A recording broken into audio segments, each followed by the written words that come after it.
Hello, Farmville. I'm Sean Winder, and this is Lost Not Found, a series where I go around Farmville and ask people about what their favorite lost media may be, both in and outside of Farmville. Now, what classifies as lost media could be either, say, a movie that you've watched, or a game that you've played, or a TV show that you've watched, a book you've read, a store that you've gone to, all that either wasn't preserved properly or you can't access it anymore. Now, I am here with a Mr. Larry Robertson. From what I understand, you are a huge fan of films? Most definitely a big fan of movies, TV, all pop culture. Alrighty, Larry. So what I would like to ask you today is, what is like your favorite piece of lost media? It could be here in Farmville, it could be outside of Farmville, it could be film, TV, anything? I think probably the thing I remember the most as a kid was how excited we were to actually watch the big Star Wars Christmas special or holiday special or whatever it was called. And people really don't realize how excited that the kids of the generation were when that show came on the air. And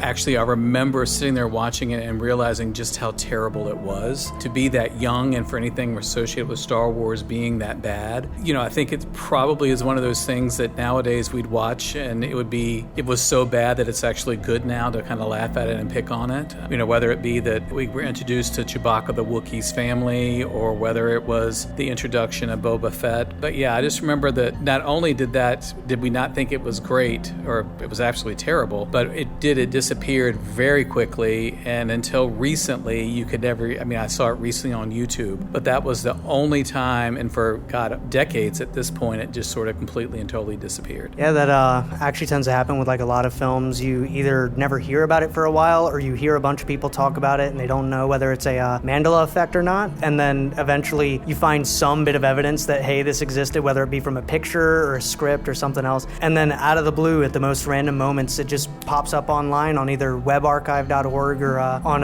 YouTube. Sometimes it'll end up on something completely obscure like Dailymotion or MySpace or something like that for people to find it. Next, I'd like to ask, is there any lost media or obscure media from Farmville that stood out to you? Or I was a Longwood student from 86 to 90, and the place that we all went to and we all knew would be there was Par BILS. It was this great little convenience store that was located next to Pino's, and obviously Pino's is still there, but Par BILS is long gone. But Par BILS was the place to go for late night snacks when you were studying and you had to go get something to eat or real quick. They were known for their hot dogs and their Slurpee-like drinks was what I remember the most. I think almost every single person had at least 10 Par BILS cups in their residence hall rooms back in the day, because that's where we went. If there was nowhere else to go, we didn't have cars, so we couldn't get to a lot of places, so we'd walk to Par BILS and grab stuff there. It was a great place, and they knew us by name. They knew us by when we walked in. They would know what we typically got. It was just an extension of the campus in many respects, and when it disappeared, I'm not sure, but when I came back about 20 years ago, it was gone. But it was one of those places that for at least a generation of us college students, it was